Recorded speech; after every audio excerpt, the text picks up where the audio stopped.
മന്ത്രിസ്ഥാനം തെറിക്കുമെന്ന് ഉറപ്പായ സാഹചര്യത്തിലാണ് വാളകത്തെ വീട്ടിലുണ്ടായ സംഭവങ്ങളിൽ ഭാര്യയോട് മാപ്പ് പറയാൻ മന്ത്രി കെ.ബി. ഗണേഷ് കുമാർ തയ്യാറായത്. പകൽ സമയത്ത് ഭാര്യയെ പരിഹസിച്ച മന്ത്രി രാജിവെക്കേണ്ടി വരുമെന്ന തിരിച്ചറിവിലാണ് രാത്രിയോടെ നിലപാട് മാറ്റി ക്ഷമാപണം നടത്തിയത്. മുഖ്യമന്ത്രി പിണറായി വിജയനും ഇടതുമുന്നണിയും സ്വീകരിച്ച കടുത്ത നിലപാടാണ് മന്ത്രിയെ അനുനയത്തിന്റെ വഴിയിലെത്തിച്ചത്. വിവാദത്തിൽ തൽക്കാലം CPM നേതാക്കൾ മൗനം തുടരും. പ്രശ്നം പരിഹരിച്ചില്ലെങ്കിൽ ഇന്ന് ചേരുന്ന മന്ത്രിസഭാ യോഗത്തിൽ പങ്കെടുപ്പിക്കില്ലെന്ന സൂചന മുഖ്യമന്ത്രി നൽകിയിരുന്നു. ഇതോടെയാണ് തന്റെ അതിവിശ്വസ്തനും കേരള കോൺഗ്രസ് ബി ട്രഷററുമായ ബാലഗോപാലിനെ മന്ത്രി ദൌത്യമേൽപ്പിച്ചത്. മാപ്പ് പറയുന്നതിന്റെ ഓഡിയോ പുറത്തു പോകില്ലെന്ന് ഉറപ്പാക്കാൻ ബാലഗോപാലിന്റെ ഫോണിലൂടെയാണ് ഗണേഷ് ഭാര്യയുമായി സംസാരിച്ചത്.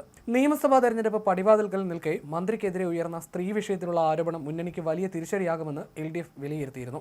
2013 UDF മന്ത്രിയായിരിക്കെ ആദ്യ ഭാര്യ നൽകിയ ഗാർഹിക പീഡന പരാതിയിൽ ഗണേശിന്റെ രാജി ആവശ്യപ്പെട്ട് തെരുവിലിറങ്ങിയത് CPM-ഉം LDF-ഉമായിരുന്നു. സമാനമായ ആരോപണം സ്വന്തം ഭരണകാലത്ത് ആവർത്തിക്കപ്പെടുന്നത് വലിയ രാഷ്ട്രീയ തിരിച്ചടിയാകുമെന്ന് പാർട്ടി തിരിച്ചറിഞ്ഞു. പോലീസിൽ നിന്ന് തനിക്ക് നീതി ലഭിച്ചില്ലെന്ന ഭാര്യയുടെ പരാതിയും മുഖ്യമന്ത്രിയുടെ മകളെ കാര്യങ്ങൾ വിളിച്ചറിയിച്ചെന്ന വെളിപ്പെടുത്തലും സർക്കാരിനെ പ്രതിരോധത്തിലാക്കി. പ്രതിപക്ഷം ഈ വിഷയം ആയുധമാക്കിയതോടെ ഗണേശിനെ കൈവിടുന്നതാണ് ഉചിതമെന്ന നിലപാടിലേക്ക് നേതാക്കളെത്തി. മന്ത്രിസഭാ യോഗത്തിന് മുൻപ് പ്രശ്നം തീർക്കണമെന്ന നിർദ്ദേശം വന്നതോടെയാണ് രാത്രി വൈകി സമവായ നീക്കങ്ങൾ നടന്നത്. ഇതോടെയാണ് താൽക്കാലികമായി രാജ്യഭീഷണി ഒഴിവായിരിക്കുന്നത്.